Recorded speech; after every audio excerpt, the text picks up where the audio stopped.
Berbahagia tiap rumah tangga di mana kaulah tamu yang tetap dan merasakan tiap sukacita.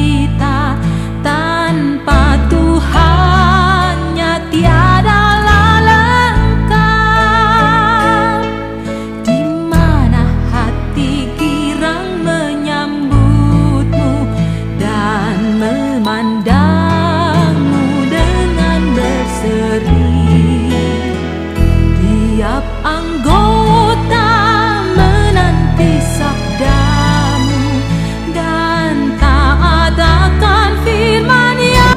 Shalom, saudara-saudara kesedaran Tuhan Yesus, bagi jemaat di Bindo Kawan Kasih, marilah kita mengikuti ibadah Rabu ini yang penuh dengan sukacita, karena semuanya itu kami menyadari oleh karena berkat Tuhan. Dan biarlah kita bersyukur atas anugerah dan kesehatan yang Tuhan berikan kepada kami. Marilah kita mempersiapkan diri, hati dan waktu untuk memuji dan membesarkan nama Tuhan. Jemaat silakan berdiri dan kita sambut dengan nyanyian klik 193 ayat 1, terpujilah Allah. Terpujilah Allah, hikmat-Nya besar, begitu kasih-Nya untuk dunia cermat, sehingga diberilah Putranya kudus mengangkat manusia serta menebus. Pujilah, pujilah, buatlah dunia bergema, bergema, mendengar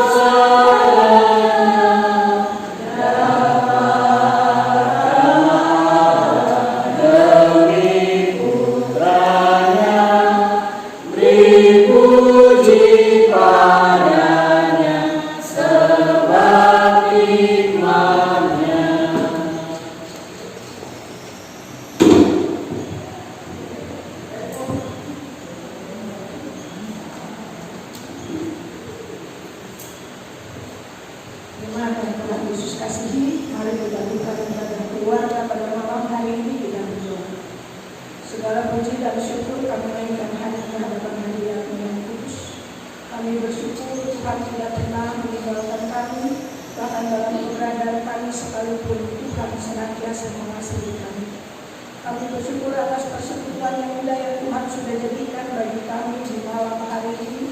Persekutuan ibadah rumah tangga dunia berjemaat kawan kasih. Walaupun kami masih beribadah secara online di rumah kami masing-masing, tetapi semua itu tidak mengurangi rasa kerinduan kami untuk dapat bersekutu, memuji, memuliakan akan nama Tuhan. Kami serahkan ibadah keluarga ini dari awal, pertengahan sampai akhir ke dalam tangan Tuhan. Biarlah semua jadi untuk hormat dan kemuliaan bagi nama-Mu saja. Ibadah ini kami lakukan hanya di dalam nama Bapa, Anak, dan penghantaran Roh Kudus. Amin. Jemaat silakan duduk. Kita sambut yang memiliki 222 ayat 1. Siapa yang berpegang? Siapa yang berpegang pada sabda Tuhan dan setia mematuhinya, hidupnya mulia dan jaya bahkan bersekutu dengan Tuhannya. Percaya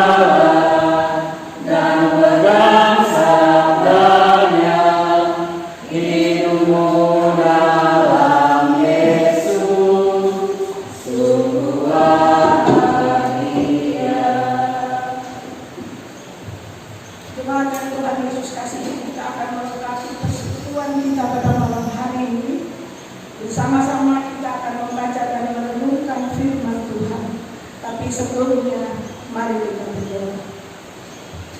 Kembali kami datang menghadap hadirat-Mu ya Tuhan. Kami yakin dan percaya Roh Kudus-Mu ada bagi kami, menaungi kami pribadi lepas pribadi.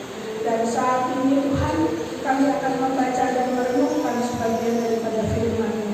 Tuhan, buka hati dan pikiran kami, kuasai kedatangan kami, agar firman yang akan kami baca dan merenungkan bersama itu boleh kami mengerti, pahami dengan baik, sehingga dapat kami lakukan di dalam kehidupan yang Engkau anugerahkan bagi kami. Bapa di surga, hamba-Mu yang Kau pakai sebagai alat yang satu, Tuhan berikanlah hikmat-Mu, sehingga mampu berkata-kata seturut dengan kehendak Tuhan. Berfirmanlah Engkau saat ini Tuhan Yesus, karena kami semua sudah sedia untuk mendengarkan. Hanya di dalam nama Yesus firman yang hidup, kami sudah berdoa dan mengucap syukur. Amin. Bacaan kita untuk malam hari ini terambil dari Markus 14. Markus 14 ayat 32 sampai dengan ayatnya yang ke-42. Markus 14 ayat 32 sampai 42 dengan teko utama Getsemani. Lalu sampailah Yesus dan murid-muridnya ke suatu tempat yang bernama Getsemani. Kata Yesus kepada murid-muridnya, duduklah di sini sementara aku berdoa. Dan ia membawa Petrus, Yakobus dan Yohanes sertanya. Ia sangat takut dan gentar. Lalu katanya kepada mereka, hariku sangat sedih, seperti mau mati rasanya. Tinggallah di sini dan berjaga-jagalah. Ia maju sedikit, merebahkan diri ke tanah dan berdoa, supaya sekiranya mungkin saat itu lalu daripadanya. Katanya, ya Aba, ya Bapa, tidak ada yang mustahil bagimu. Ambillah cawan ini daripadaku, tetapi janganlah apa yang aku kehendaki, melainkan apa yang Engkau kehendaki. Setelah itu ia datang kembali dan mendapati ketiganya sedang tidur. Dan ia berkata kepada Petrus, Simon, sedang tidurkah engkau? Tidakkah engkau sanggup berjaga-jaga 1 jam? Berjaga-jagalah dan berdoalah, supaya kamu jangan jatuh ke dalam pencobaan. Roh memang penurut, tetapi daging lemah. Lalu ia pergi lagi dan mengucapkan doa yang itu juga. Dan ketika ia kembali pulang, ia mendapati mereka sedang tidur, sebab mata mereka sudah berat dan mereka tidak tahu jawab apa yang harus mereka berikan kepadanya. Kemudian ia kembali untuk ketiga kalinya dan berkata kepada mereka, tidurlah sekarang dan istirahatlah, cukuplah, saatnya sudah tiba. Lihat, Anak Manusia diserahkan ke tangan orang-orang berdosa. Bangunlah, marilah kita pergi. Dia yang menyerahkan aku sudah benar. Sampai sedemikian pembacaan firman Tuhan untuk kita pada malam hari ini. Terpujilah Kristus. Saudara-saudara yang terkasih di dalam Tuhan Yesus Kristus, kata setia. Kata setia dalam Kamus Besar Bahasa Indonesia artinya adalah berpegang teguh atau teguh hati. Jadi misalnya kalau kita punya suatu keyakinan atau janji, lalu kita berusaha tetap teguh dengan janji atau keyakinan kita itu, apapun resiko dan tantangannya, berapapun harga yang harus kita bayar, maka di situ kita bisa disebut setia. Dan untuk zaman sekarang, masa-masa sekarang, setia itu kalau menurut saya harganya sudah sangat mahal. Setia itu pada masa kini sangat mahal harganya. Kita lihat, ambil contoh Mahatma Gandhi. Kita tahu bahwa Gandhi adalah seorang yang beragama Hindu. Tetapi kita juga tahu seperti yang diakui oleh Gandhi sendiri, bahwa hidupnya sangat dipengaruhi oleh khotbah Yesus di bukit. Gandhi mempunyai prinsip perjuangan tanpa kekerasan. Dan ini betul-betul dia jalani dengan teguh, sekalipun resikonya adalah kehilangan nyawa. Contoh lain mungkin yang dari Jawa. Dalam cerita pewayangan ada Raden Wibisono. Ia tidak menyetujui sikap Rahwana kakaknya yang menculik Dewi Sinta. Hati nuraninya mengatakan bahwa apa yang diperbuat oleh Rahwana itu adalah salah. Karena itu kemudian dia berpihak pada Sri Rama. Wibisono tidak menyangkali bahwa Rahwana itu adalah kakaknya, tetapi baginya kebenaran tetaplah harus dijunjung tinggi. Yang salah harus dikatakan salah, yang benar harus dikatakan benar. Nah, di sini sikap Gandhi dan Wibisono adalah contoh tentang kesetiaan, contoh tentang keteguhan hati. Gandhi setia terhadap prinsip dan komitmennya. Wibisono setia terhadap suara hati nuraninya. Tidak mudah, tidak gampang. Ada resiko yang harus mereka hadapi. Dan kenyataannya Gandhi harus berhadapan dengan senjata tentara Inggris, dan Wibisono harus berhadapan dengan sang keluarga sendiri. Jemaat yang kekasih di dalam Tuhan Yesus Kristus, sekarang kita berbicara tentang kesetiaan dalam kaitannya dengan iman. Salah satu ciri khas yang sangat menonjol dalam kehidupan seorang Kristen perdana dulu adalah sikap setia. Mereka dianiaya tetapi mereka tetap bersyukur. Mereka dihantam, mereka tidak membalas menghantam. Tiap-tiap hari mereka tetap bersekutu satu dengan yang lain.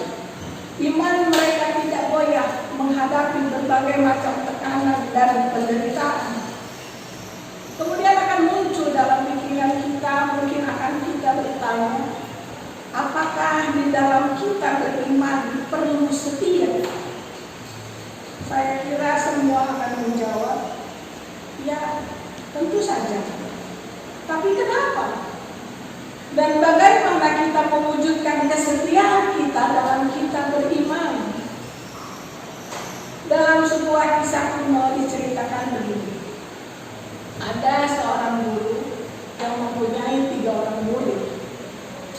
Suatu hari, sang guru menyuruh ketiga muridnya itu untuk pergi ke suatu tempat tujuan.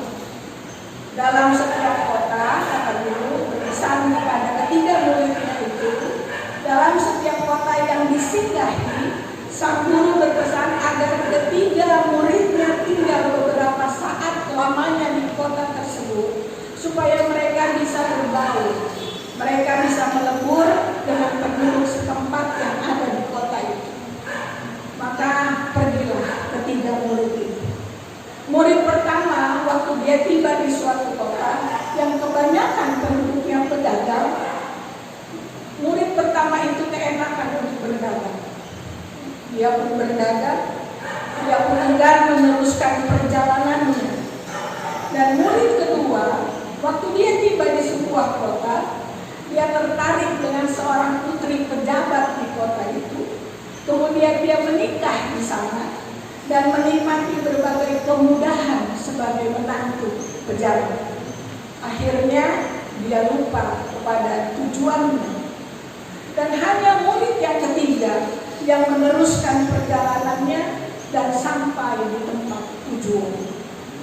Saudara-saudara yang kekasih di dalam Tuhan Yesus, beriman dapat digambarkan seperti tadi cerita tadi. Seperti orang yang sedang mengadakan perjalanan jauh untuk mencapai suatu tujuan. Ada banyak tawaran lain, ada banyak tantangan, ada banyak masalah. Tetapi tanpa kita berusaha setia dengan tujuan kita, maka mudah sekali terbelokkan dari tujuan awal. Seperti kedua murid yang pertama tadi. Lalu mungkin kita jadi bertanya, apa tujuan hidup kita beriman? Apa tujuan kita hidup beriman? Jawabannya saya kira hanya satu, yaitu ketika suatu saat Kristus, sang mempelai pria itu datang menjemput kita, kita kedapatan sudah siap. Seperti halnya 5 gadis bijaksana dalam perumpamaan Yesus. Nah, untuk begitu, untuk kita siap pada saat waktu yang Tuhan sudah tentukan, ternyata tidak gampang. Kita hidup di tengah dunia yang banyak sekali menawarkan pilihan dan tawaran. Sangat mudah bagi kita untuk berbelok dari Kristus. Belum lagi tantangan dan tekanan yang sering kita hadapi, baik dalam kehidupan kita setiap hari, dalam kehidupan mungkin kita di tengah-tengah pekerjaan, dalam pergaulan kita pasti akan menemukan berbagai macam masalah dan tantangan. Dan tanpa pegangan yang kokoh, tanpa kesetiaan, sangat mudah kita akan terbawa arus. Dan tidak sedikit orang yang sampai menjual imannya, meninggalkan Kristus dengan berbagai alasan. Dulu waktu saya masih di remaja, ada seorang pembimbing yang menurut penilaian kita, menurut penglihatan kita, dia sangat salah sekali. Ketika dia sudah lulus sekolah, sudah tamat kuliahnya, dia ditempatkan di satu daerah kecil di Cirebon. Beberapa tahun yang lalu saya mendengar kabar bahwa dia sudah menikah dengan anak gadis tokoh agama di kota tersebut, dan dia sudah menjual Yesus. Artinya dia sudah berganti agama. Dan dia juga sudah mendapat kedudukan yang baik di pemerintah daerah setempat. Kalau saya yang sangat mengenalnya, sulit untuk dipercaya. Tetapi di sekitar kita, dalam kehidupan kita, pasti ada hal seperti itu yang kita temui. Dan ini sering terjadi, apalagi zaman sekarang. Dalam situasi zaman seperti ini, maka tidak bisa lain kalau kita mau tetap berjalan dengan iman, kita membutuhkan kesetiaan, kita membutuhkan tekad yang kuat, kita membutuhkan komitmen, dan tanpa itu jangan harap kita bisa bertahan. Lalu bagaimana agar kita dapat memupuk sikap setia dalam diri kita? Yang pertama, kesetiaan harus dimulai dari perkara-perkara kecil. Karena untuk berjalan 1000 langkah ke depan, kita harus memulai dengan 1 langkah. Untuk menjadi seorang mahasiswa, kita harus mulai dari SPB. Demikian juga dalam hal kesetiaan. Yesus sendiri pernah mengatakan, barang siapa yang tidak setia dalam perkara-perkara kecil, ia tidak setia dalam perkara-perkara besar. Firman Tuhan. Suatu kali Yesus pernah menegur Petrus yang dengan gagah berani. Petrus berkata, biarpun murid-murid lainnya terguncang imannya, tetapi aku sekali-kali tidak akan. Tetapi apa yang terjadi? Menemani Yesus saja, yang ketika itu sedang dalam pergumulan berat, bacaan kita tadi, untuk tidak tidur beberapa jam saja, Petrus tidak sanggup.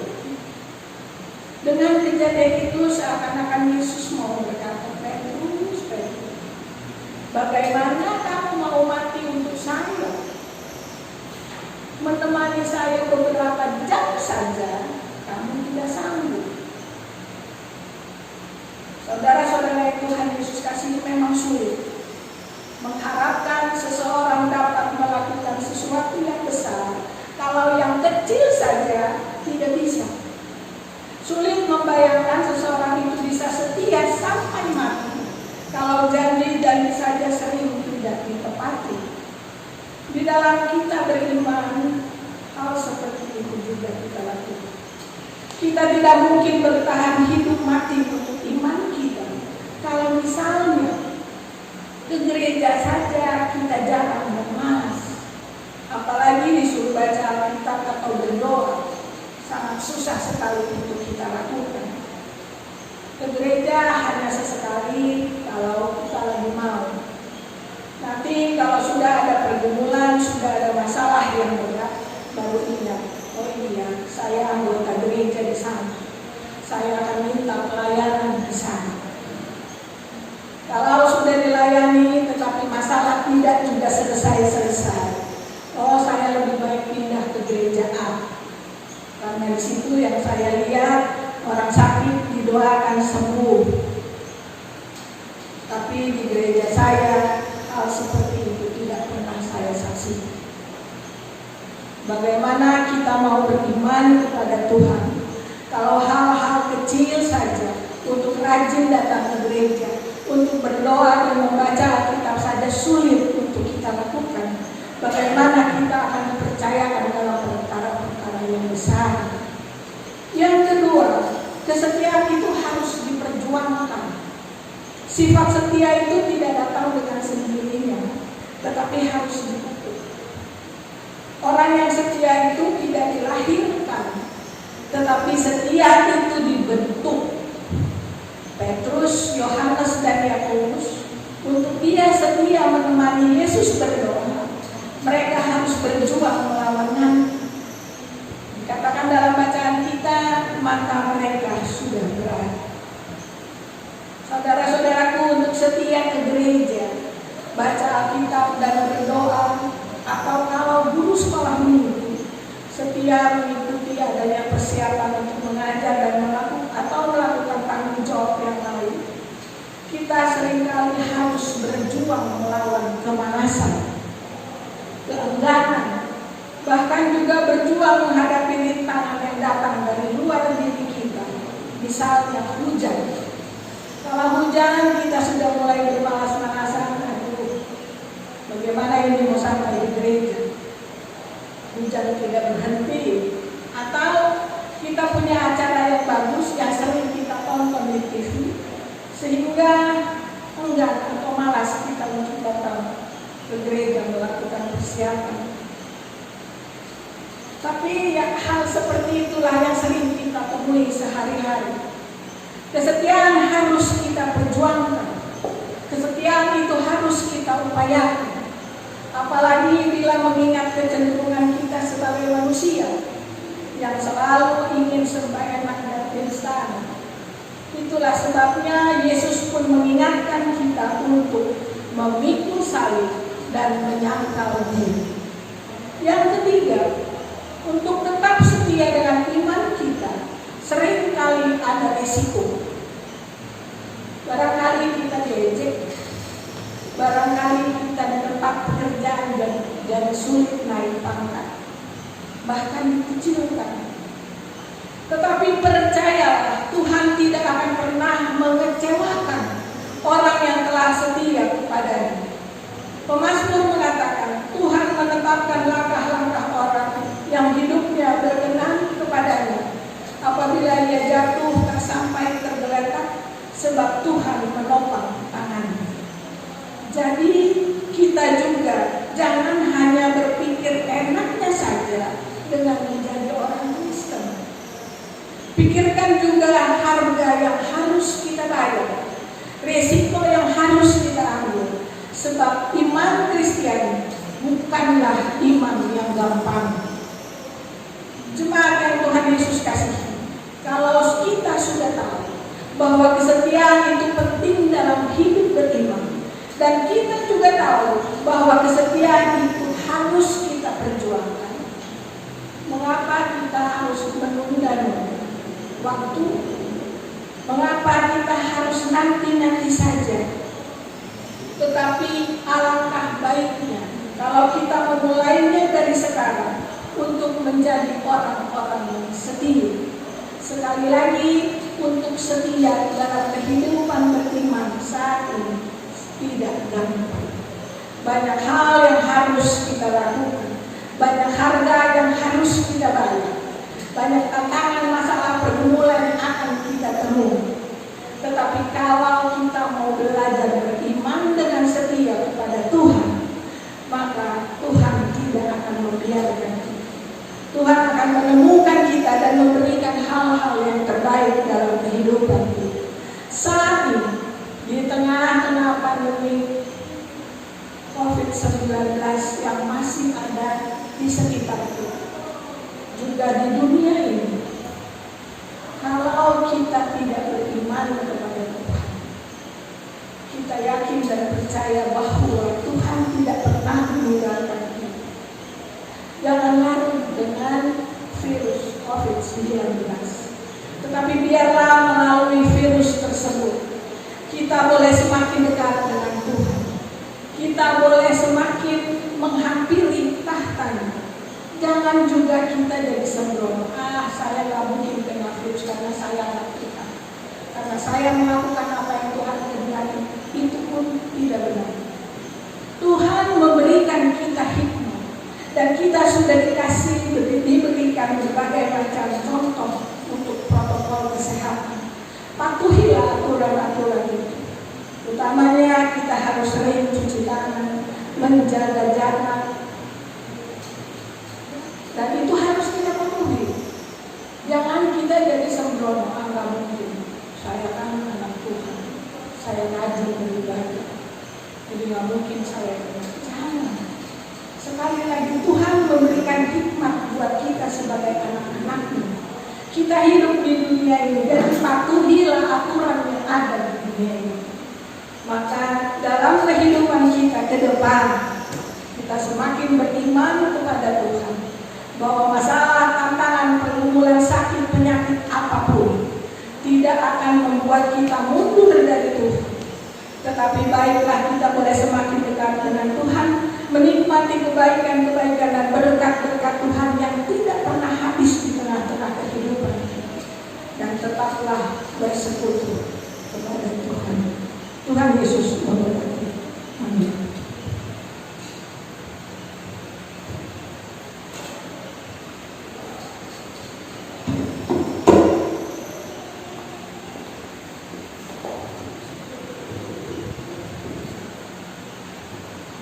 Terima kasih bagi pelayan firman yang sudah membawakan firman yang begitu indah. Biarlah firman itu boleh menjadi berkat dalam kehidupan kita semua. Begitu juga dalam keluarga maupun pribadi dan bebas pribadi. Sebelum itu mari kita sama respon dengan lagu trik 244 Taburlah Waktu Pagi.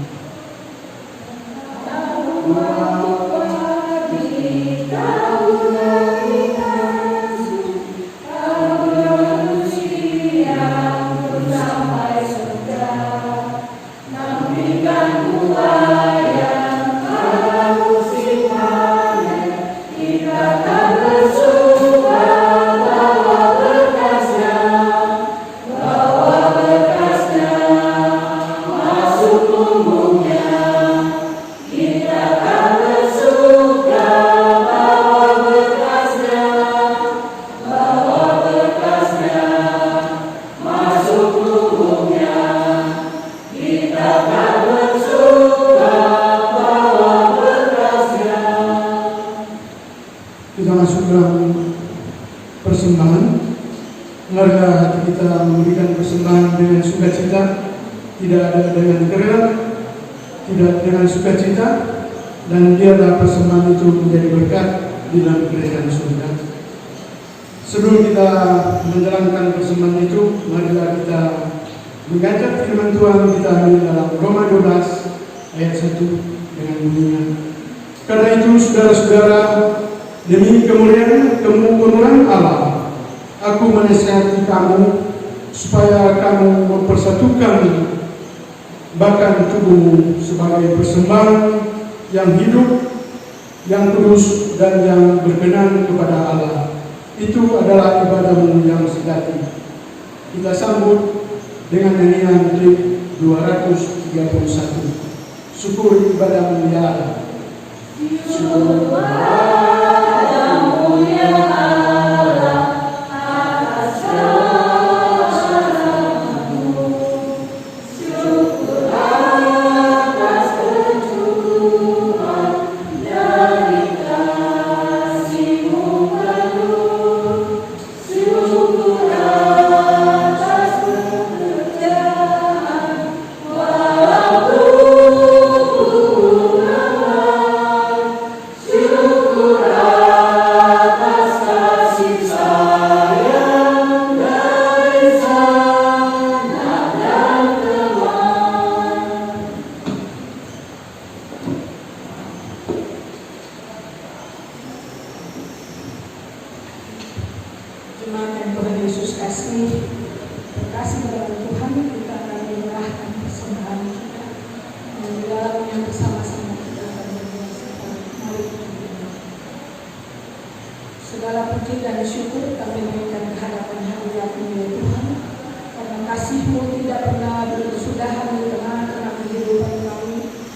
dalam segala keberadaan kami, Tuhan tetap mengasihi kami. Dan saat ini kami bersyukur karena Tuhan sudah jadikan satu persekutuan yang indah dalam persekutuan ibadah rumah tangga malam hari ini. Kami yakin dan percaya walaupun kami melakukan di rumah kami masing-masing, tetapi kasih Tuhan senantiasa nyata di tengah-tengah kehidupan kami. Bapa di sorga, saat ini kami mau berdoa menaikkan doa syafaat kami kepada Tuhan. Bersama-sama kami akan mendoakan bagi jemaatmu, begitu jemaat kalau kasih yang ada di tempat ini Tuhan Yesus tolong dalam keadaan mereka di masing-masing rumah mereka. Masalah pergumulan yang kau izinkan untuk hadir di tengah-tengah kehidupan mereka.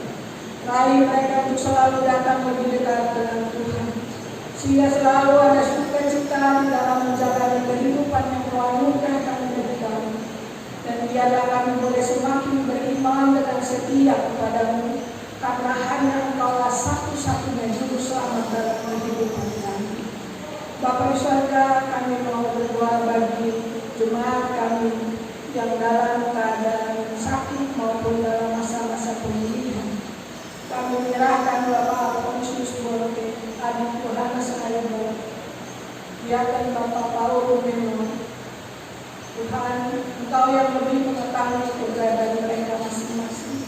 Saudara-saudara kami yang lemah, yang mungkin belum kami sempat sebutkan saat ini, di mana saja mereka berada, Tuhan rawat mereka dengan kasih. Biarlah dengan jamaah tangan kuasa Tuhan mereka boleh disembuhkan. Berdoa juga kami bagi mereka keluarga yang mendampinginya. Tuhan berikan kekuatan, kesehatan, sukacita senantiasa, agar lewat pendampingan daripada kaum keluarga, maka semakin memperoleh kekuatan, semakin memperoleh sukacita, karena kesembuhan itu Tuhan pasti anugerahkan bagi saudara-saudara kami yang dikasihi. Kami juga mau mengucap syukur bagi adik Lilian Mesa yang sudah boleh pulang ke rumah setelah beberapa hari dirawat di rumah sakit. Tuhan berkati anak kecil itu dalam masa-masa pertumbuhan. Tuhan senantiasa menyertai, menjaga, melindungi, sehingga boleh dijauhkan dari segala hal yang tidak baik. Dan Tuhan jadikan anak ini menjadi anak yang kuat, sehat, lebih anak yang takut akan Tuhan, lebih menjadi anak yang takut akan Tuhan. Berkati juga orang tua, Bapak Richard dan Ibu ini Christine, Tuhan Yesus tolong, sehingga benar-benar kebersamaan mereka senantiasa Tuhan berkati. Terima kasih Tuhan Yesus. Kami juga mau berdoa saat ini bagi mereka yang bahagia mensyukuri atas ketambahan usia 1 tahun yang Tuhan anugerahkan bagi mereka. Tuhan, biarlah dalam usia yang baru ini selalu ada sukacita, damai, sejahtera yang Kau anugerahkan kepada mereka, dan mereka boleh terus bersyukur atas apa yang Tuhan sudah buat di tengah-tengah kehidupan mereka. Saat ini juga bersatu hati kami mau menyerahkan semua presbiter yang ada di Benindo Jemaat Kawan Kasih. Tuhan yang sudah memilih dan memanggil kami, biarlah ya Tuhan Engkau semakin menolong kami, memampukan kami untuk kami dapat melakukan tugas-tugas pelayanan yang Tuhan percayakan kepada kami. Kami boleh lebih lagi setia di masa-masa ke depan, sehingga benar-benar pelayanan yang Kau percayakan boleh kami lakukan bagi hormat dan kemuliaan nama-Mu saja. Berkati semua yang ada jemaat di Benindo Jemaat Kawan Kasih ini, Tuhan yang lebih mengenal mengetahui mereka. Biarlah kasih, sukacita, damai, sejahtera senantiasa menjadi bagian dalam kehidupan mereka. Kami juga berdoa bagi pemerintah bangsa negara kami dalam keadaan yang saat ini tidak menentu. Tuhan tolong kami sebagai rakyat. Tuhan, biarlah Kau berikan kami kesabaran, pemahaman yang lebih lagi untuk kami mengerti akan apa yang sudah menjadi keputusan yang diambil oleh pemerintah kami, sehingga kami boleh menjalani hidup berbangsa kami dengan tenang, dengan aman, dengan sejahtera, karena kami yakin dan percaya Tuhan memberkati semua apa yang menjadi keputusan daripada pemerintahan kami. Tuhan tolong, beberapa hari yang lalu terjadi kerusuhan, tetapi kami yakin dan percaya Tuhan tidak pernah meninggalkan, sehingga saat ini semua itu boleh reda, semua boleh jadi hanya karena Tuhan. Berkatilah Bapak Presiden dan Wakil Presiden serta para menteri yang ada. Tuhan berikanlah roh hikmat kebijaksanaan kepada mereka.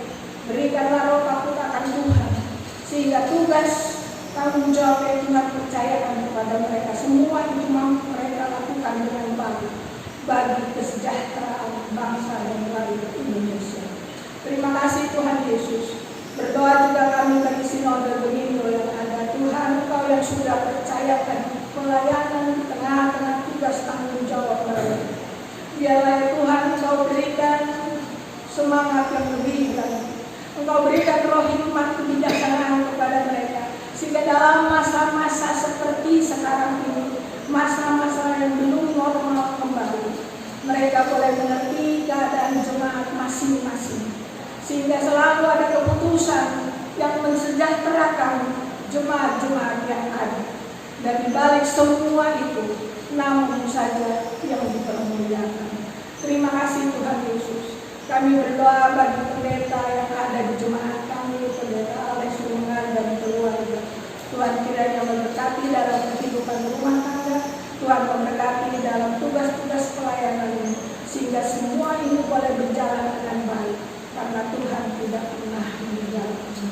Terima kasih Tuhan Yesus.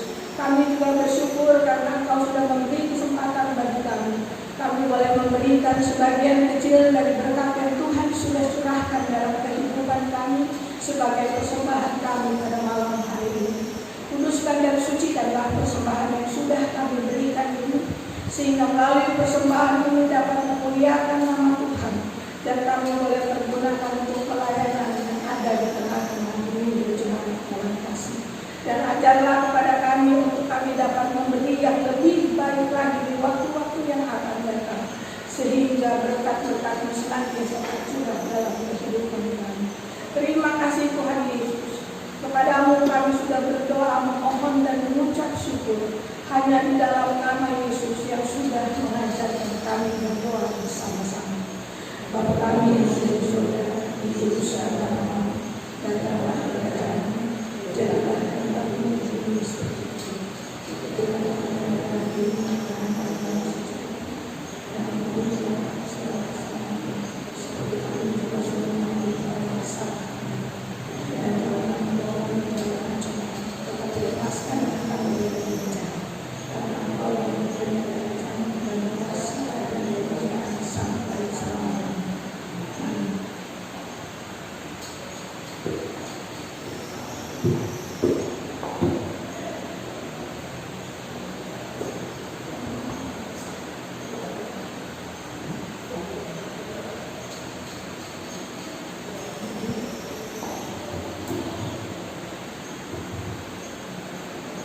Kita dengan respon untuk kita menyanyi 238 Tuhan Yesus Sahabatku. Tuhan Yesus sahabatku, setia dan benar, melebihi segalanya bagiku. Bunga bakung yang dirambah, yang rindu di melebihi segalanya.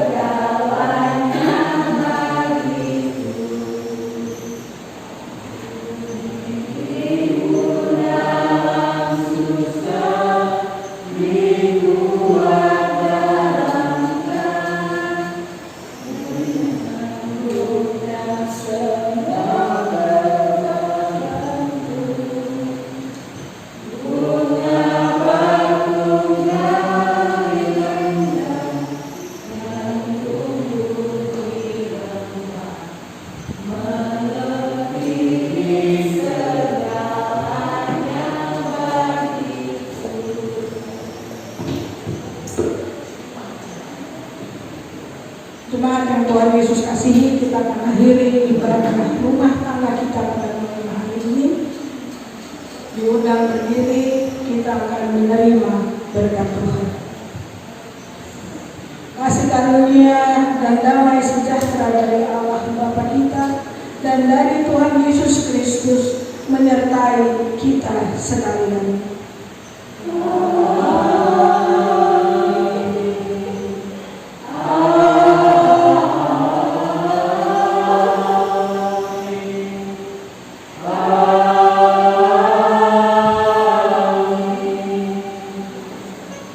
Ibadah rumah tangga selesai. Selamat malam. Terima kasih atas kebersamaannya dalam ibadah rumah tangga Domingo Jemaat Kawan Kasih saat ini. Dan biarlah ibadah kita boleh menjadi berkat dan menyenangkan hati Tuhan. Tuhan Yesus memberkati.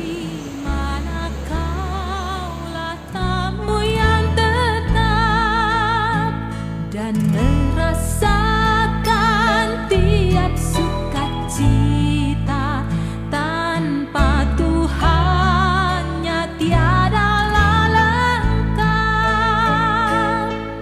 Di mana hati girang menyambutmu dan memandangmu dengan berseri, tiap anggota